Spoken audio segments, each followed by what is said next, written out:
He's the kind of guy who didn't even go to college and never made an effort to better himself. Your brother, with just a high school diploma, is a disgrace." After saying that, Richard stared at us with a smirk. At that moment, as I stood under the gaze of the guests, I was utterly bewildered. "Hold on. You don't know about my brother. He's a hospital director." He didn't expect the groom, Ken, to speak up. Richard's eyes widened in surprise, but his face soon turned red with anger. He sneered at Kent and me in disbelief, but he soon had to face the truth. "My name is Keith Johnson.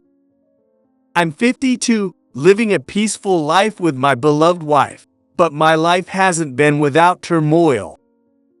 My dad died abroad in an accident while on a business trip.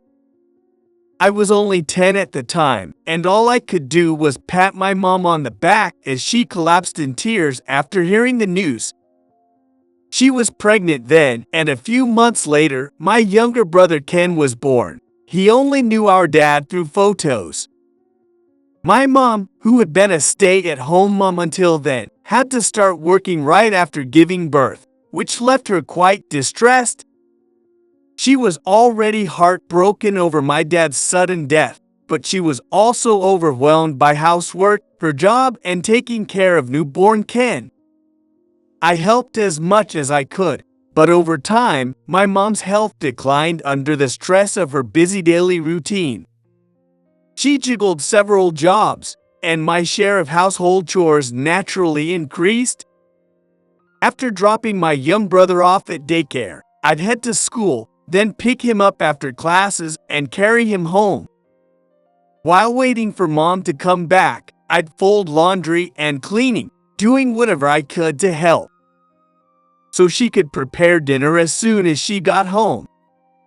As this lifestyle continued, my brother grew up, and I became a high school student. Wanting to make life easier for my mom, I decided I'd start working right after high school. My homeroom teacher objected since I was one of the top students in my class and encouraged me to go to college. But I wanted to give my mom and brother hearty meals and make life a little easier for them, so I got a job right after graduating from high school. But there were no jobs in my hometown for an average 18-year-old with no special skills or experience. I repeatedly visited the employee service with no luck and became so disheartened that I lay down on the riverbank and just watched the clouds go by. That's when a man named James Murphy called out to me. He listened to my worries and told me he owned the Murphy Hospital in town and would hire me as a cleaner. I was overjoyed and leaped at the opportunity. "Please let me work here." From the moment I met James, my life brightened up. The workplace environment was fantastic, and the experienced cleaners taught me everything with great care. As a hospital, cleanliness was paramount. Hospital visitors often mistook me for a healthcare worker and asked me all sorts of questions. I started taking notes to ensure I didn't provide wrong answers. Noticing my hard work, James eventually entrusted me with more than just cleaning. He began assigning me tasks similar to those of his secretary. "Keith, you're quick to understand and a fast learner. Could you assist me?" "Of course, I'll work as hard as I can." James's proposal was half serious, but the other half probably came from his kindness in worrying about my future as an 18-year-old, finishing each day with cleaning job. Working under James expanded my view of the world, and I was truly grateful to have been hired by such a good person. As I learned the job diligently, my skill set grew, and my paycheck steadily increased. Thanks to that, my mom was able to ease out of her relentless work schedule and have a bit more comfortable lifestyle. But just when I finally felt at peace being able to support her, my mom collapsed at work and passed away. They said the harsh lifestyle up until then probably took its toll, but I couldn't help blaming myself. I work at the hospital and I didn't even notice my mom was sick. My support through it all, though, was Ken, who was still just in elementary school. Despite being deeply saddened by losing the mom he loved so much, he held back his tears and encouraged me. He threw himself into his studies and sports, doing his best to maintain the life our mom had protected. Seeing Ken's dedication gave me the courage to make a decision. From now on, I'll be both parents and raise Ken to be an adult. With that promise, I threw myself back into work. Ken did so well in school that his teacher suggested he should go to a prestigious middle school. But we couldn't afford the tuition, so I kept working as hard as I could. With our parents gone, I needed to put in extra effort, so I learned everything I could and dedicated myself to the job. Seeing my effort, James arranged opportunities for me to earn certifications useful for work. He let me study during my secretarial shifts and brought me thick professional books. I was surprised and asked, "Why are you doing all this for me?" Then James smiled and said, Keith, I see how hard you work, and I know you're smart. Watching young people give their best makes me want to support them. He provided options to broaden my future career opportunities. And I still feel deeply indebted to him for that. I wanted to save as much money as possible, so Ken could pursue any career he wanted. Then, in high school, Ken said he wanted to become a doctor. Mom died from illness, so I want to help those suffering in the same way. Ken then decided to pursue a career in medicine. I supported him wholeheartedly, but he had to attend medical school to become a doctor. Medical school is expensive, so I worked even harder. Despite juggling his studies and stacks of textbooks, Ken did as much part-time work as possible to cover his tuition. In the end, Ken's efforts paid off, and he got into medical school. He kept working part-time and studying hard, eventually earning his medical license. When he told me he'd secured a position at our local hospital, I was so surprised and happy that my chest felt tight. Seeing Ken working as a surgeon, he looked so accomplished to me. But after he moved out to start his career, the house grew quiet and loneliness crept in. My goal had been to raise Ken well, but now that he'd achieved his dream and moved away, I felt an empty loss. But fortunately, someone came into my life to fill that void. It was Chloe, 7 years younger than me. She was James's daughter, and we'd known each other since she was 11. Strangely, Chloe always believed she would marry me from the moment we met.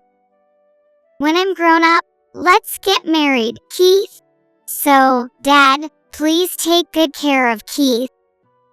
At 18, I was embarrassed by her proclamation and didn't know how to handle her constant talk of marriage. I'd blush and scratch my head, but James just laughed it off. Well, kids will say anything. Our relationship changed when Ken found a job. The hole in my heart was perfectly filled by Chloe's presence. She worked as a receptionist at James Hospital, and I found myself looking for her. She'd wave at me cheerfully. After this became our daily routine for a while, James invited me to dinner and suddenly asked, When are you two getting married?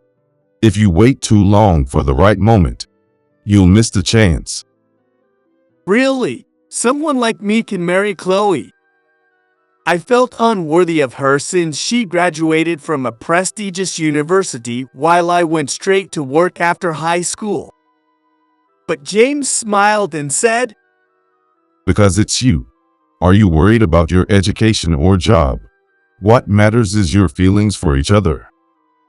My heartbeat quickened because my feelings were already set. So it was up to her to decide what she wanted to do. When I proposed to her on her birthday, she joyfully promised to spend her life with me, tears in her eyes. That's how I married Chloe. Since she was an only child, I initially considered taking her surname, Murphy. But both Chloe and James insisted I didn't need to. It's your marriage. Choose the surname you like. Yeah, there's no need to feel obligated to use Murphy because of my dad. I wasn't trying to be considerate to anyone by choosing Murphy. I just wanted to cherish Chloe as much as James had, seeing how much he cared for her since childhood. But James' kind words made me decide to keep my surname, Johnson. 15 years have passed since our wedding, which was celebrated by everyone. I've heard that Ken is now a senior surgeon, helping the community, which makes me very happy. One day, Ken called to tell me he had someone he wanted to marry. Her name is Jessica Brown, a 35-year-old working as an office clerk at the hospital. She's wonderful, kind, and caring. I was surprised and overjoyed at Ken's engagement. Jessica is humble and always kind to her patients. Her serious and diligent personality made Ken want to spend his life with her. Ken and Jessica are in a committed relationship and told me about the wedding because it's becoming a reality. I know you're busy, but I really hope you and Chloe can attend our wedding. What do you think? Of course, we'll be there. Congratulations, Ken. Chloe, listening in, nodded with a smile and agreed to attend. Jessica's father, Richard Brown, works at a major trading company and is quite busy. Since our schedules didn't align, we reached the wedding day without meeting each of her families. The wedding took place at a beautiful hotel chosen by Ken and Jessica. It's a well-known local venue, and the staff had prepared every detail perfectly. Jessica was calm and had a heartwarming smile that would put anyone at ease. She'll definitely support Ken in his demanding work as a surgeon. Hello, I'm Keith, Ken's brother. I've been looking forward to meeting you. Ken always speaks highly of you. It's great to finally meet you. Jessica's hobby is cooking, which she shares with Chloe. They hit it off right away, excitedly chatting together. It was the bride's father, Richard, who interrupted us. Are you Keith? I'm looking forward to meeting you. I had been worried since we couldn't meet beforehand, but it seemed like things would work out. Just as I sighed with relief, the time for the ceremony approached. After a solemn wedding ceremony at the Serene Chapel, there was a reception in the afternoon. Initially, the atmosphere was quiet, perhaps due to the many business associates present. But eventually, the conversations picked up, filling the hall with cheerful chatter. The reception went smoothly with the MC, and soon Richard, the bride's father, began his speech. He already seemed to have drunk quite a bit, his face flushed as he gleefully held the microphone. Hello, my name is Richard Brown. He expressed his gratitude and shared words of celebration for his daughter's big day. But as his speech went on, it gradually shifted into boasting about his family background. Jessica's expression at the main table grew sadder and sadder, and I became increasingly concerned. I graduated from a renowned New York university. My wife and daughter Jessica also graduated from prestigious women's colleges. For generations, our family has always worked hard and become highly educated elites. The hall fell into stunned silence at his words. Mistaking everyone's attention for admiration, Richard spoke with even more pride. Ken is a good young man, worthy of marrying Jessica. He's working as a surgeon at the local hospital. His speech continued, but he was clearly getting more intoxicated and started swaying on his feet. The staff subtly tried to nudge him to finish, but he brushed them off and made a shocking statement. But there's one person here who doesn't belong. It's the groom's brother, Keith. He stared at me with a smirk. I was utterly bewildered as all eyes turned to me. He didn't even attend college and never worked to improve himself. He probably has a lousy job. A high school grad brother is a disgrace. Wait a minute. Richard, you don't know about my brother. He's not in a lousy job. He's the director of the Johnson Hospital. He didn't expect the groom, Ken, to speak up. Richard's eyes widened in surprise, but his face soon turned red with anger. What? Who is the director? My brother, Keith, is the director of the Johnson Hospital. Richard was clearly taken aback, but soon became flushed with anger. Stop lying. Keith didn't go to college. How can a high school graduate become the director of a hospital? This isn't funny. He twisted his face in disbelief, hurling insults at me and Ken. Over the years, people have often said things when I mentioned that I started working straight out of high school. But I always let it slide. However, the thought that Ken might not find happiness if someone who would insult people like this became his father-in-law crossed my mind. Just as I was about to stand up, If anyone should be the director, it's Ken. A high school grad should know his place and lead. In that case, I'll be the one to leave. Ken answered calmly, and Richard peered at him. What are you talking about? You're a promising doctor at Johnson Hospital. I've heard you've been promoted quickly, so I approved your marriage to Jessica, thinking you'd become the director. I never thought you'd be after my status, Richard. But you seem to be confused. My brother Keith is the current director. I'm just the doctor. Ken firmly stated this, but Richard still couldn't believe it. He looked around the hall as if seeking an ally, desperately defending himself. That's impossible. I saw you dining with the director of Johnson Hospital. Keith invited me to dine with a previous director. Keith has family ties with him. Finally, Richard stood there with his mouth agape. The previous director of Johnson Hospital was my mentor, James. And it was me, James's son-in-law, who inherited the directorship. That doesn't mean I became the director just because I married his daughter, though. While working under James, I became interested in the medical field.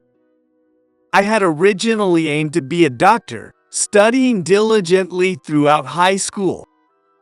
It was James who supported my dreams when I had to give them up to earn a living. James knew I had always been a strong student and that my original dream was to become a doctor. He encouraged me to pursue higher education and suggested I attend medical school. At that time, James was taking care of me like his own child, proposing that I should give becoming a doctor a shot if I was up for it. I'm aware it might sound irresponsible to say this, but I want to support you. The world can always use one more good doctor. Convinced by James' persuasion, I decided to enroll in medical school. I studied relentlessly between work hours. And although I was 3 years delayed, I managed to get admitted to medical school. Throughout my university years, Having James, an exemplary doctor, by my side for support helped me immensely in my studies. After graduating and obtaining my medical license, I began working as a doctor at Johnson Hospital. I gained a lot of experience interacting with many patients and mentoring new doctors. When I heard that my younger brother Ken had secured a job as a surgeon, I was surprised but also delighted. A few years later, James' health began to deteriorate, leading to discussions about the next hospital director.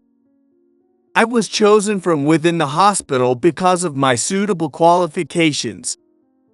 My managerial knowledge from previously serving as James' secretary, and my diverse experiences inside and outside the hospital. There was no opposition from James, and thus I became the director. Richard truly seemed unaware of this fact. He fumbled to take out his cell phone and began searching, then stopped and muttered in disbelief. Could it be true? Is Keith really the director of Johnson Hospital? Richard must have thought I was a high school graduate and mocked me. He looked around helplessly, but no one approached to support him. While watching his father-in-law's flustered state, Ken spoke up calmly. Do you now understand that my brother Keith is indeed the director? There's no need for criticism, whether he's the director or just a high school graduate. It's not my fault I didn't know. I was just telling the truth. What's wrong with that? Even in such a situation, Richard couldn't admit defeat and responded with a red face. However, Ken, looking saddened, continued calmly. Keith sacrificed his own future for me. He knew we were struggling financially and still chose to work right out of high school so I could follow the path I wanted. Ken then began to share our life story.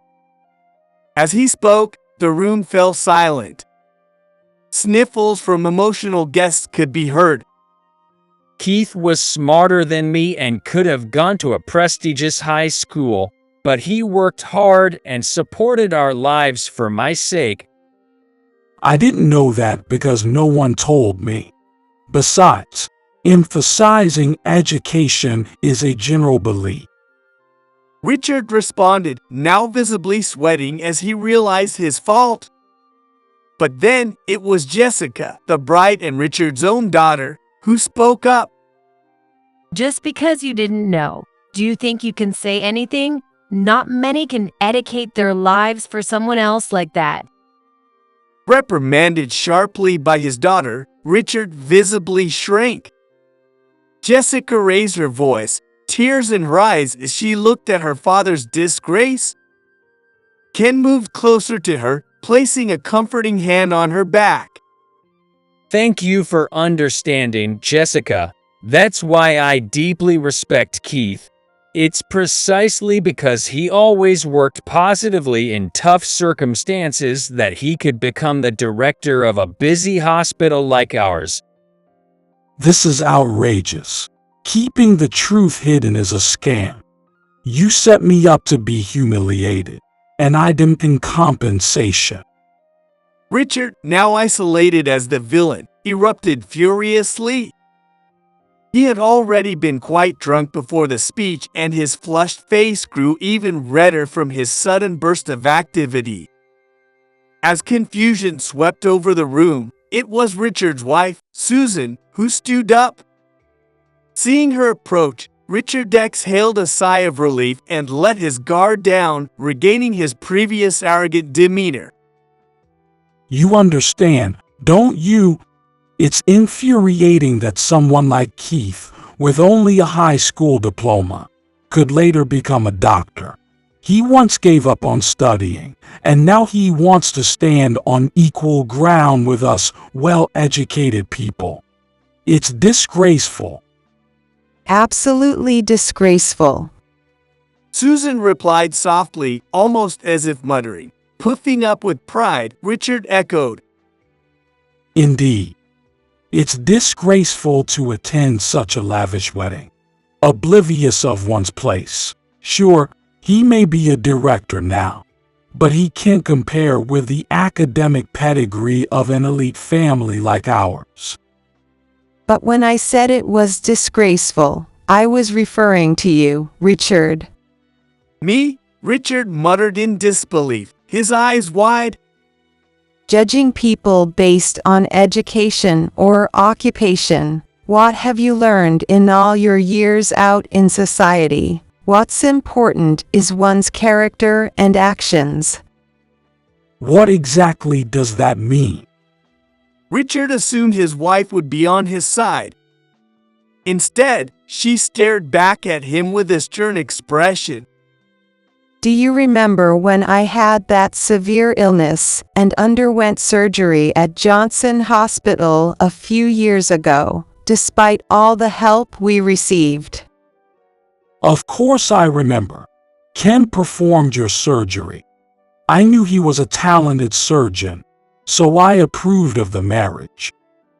Susan sighed, seemingly in disbelief at his response. Ken was indeed a huge help, but it was Keith who decided to take on my complicated surgery in the first place. Really? Richard froze, mouth open in shock. Susan had been diagnosed with a serious heart condition a few years back and needed immediate surgery. The complexity was so high that no hospital wanted to undertake the operation. However, I consulted with Ken, and we made the decision to operate on Susan. I joined the surgical team and assembled a dedicated team. Because I am an anesthesiologist. The heart is the organ most crucial to life, and cardiac surgery is the most challenging. Heart surgery often causes arrhythmia, irregular blood pressure, and changes in heart rate, putting immense strain on the patient. Compared to surgery on other parts of the body, such as the stomach or large intestine, it is even more stressful on the patient's body. Therefore, anesthesiologists need to use more than 10 different kinds of drugs and various medical equipment to keep an eye on the patient's body to make sure nothing abnormal happens. While the surgeon is treating the heart, we anesthesiologists check the details with an echo from behind the heart. They also use echocardiograms to monitor the heart and provide instructions to the surgeons. It is an important role to supervise and control whether the heart is finished in a neat shape and sewn together without any gaps during the surgery. There are only a few anesthesiologists around, and only a few of them are skilled enough to handle even more difficult surgeries. Therefore, having my experience and participation, Ken, a surgeon, and I, an anesthesiologist, were able to work together to make Susan's difficult surgery a success. With tears welling up, Susan thanked me. It's thanks to Keith and Ken that I could regain my health. Thank you for accepting and succeeding with my surgery. It was just part of our job. I'm glad to see you well. Susan smiled warmly. But Richard seemed completely taken aback by this exchange. Certainly, Richard felt immensely embarrassed, having berated the doctors who had operated on his wife. His face, which had been red with anger, now turned pale as he bowed his head in silence. The shock of realizing who I really was and being scolded by his wife Susan in front of everyone seemed to have deeply affected him. Keith, I didn't know you were such a capable doctor. It would have been helpful if you had told me from the start that you were a skilled physician and the director. Richard muttered, looking nervously towards me. Keith, I apologize for my husband's extremely rude behavior. Please forgive us. Susan said, apologizing on his behalf while Richard stood beside her, seemingly lost in thought.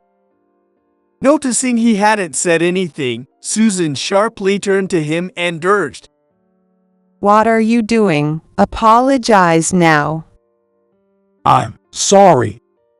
Richard finally mumbled an apology after a stern nudge from Susan. Gus, we were finally able to continue with the reception. After that, Richard became much quieter. Previously, he had flaunted his status as his family head, often being arrogant even towards his family, but the roles seemed to have reversed after the wedding.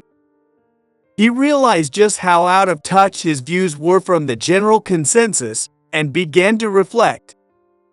A few days after the wedding, Richard visited my hospital and confided, All my life, I was taught that without a high degree, you're a loser in this era. That was all I knew. But I see now that times have changed. He then sincerely apologized again and expressed a wish to have a good relationship with me as Jessica's brother-in-law and as a family member by marriage. It was clear he had changed significantly. He stopped taking his frustrations out on his employees and no longer blamed others for his mistakes at his work. He was now leading a calmer and more respected life. As for me, life continued to be hectic with managing my hospital and practicing as a doctor. While I still have much to learn, the support from my medical colleagues and nurses, as well as guidance from James, has been invaluable. I'm confident that together we can face any challenges that come our way. Adding to the joy, exciting news arrived. Ken and Jessica were expecting a baby. Given Jessica's age of 35 and the circumstances of her first pregnancy, we decided she would be looked after at our hospital. Each month, I eagerly look forward to the prenatal checkups, watching the baby grow healthy. By next year, we anticipate the arrival of a new, joyful member to the family. I'm determined to continue providing the best medical care in our community. Stepping out of my office with this resolve firmly in my heart,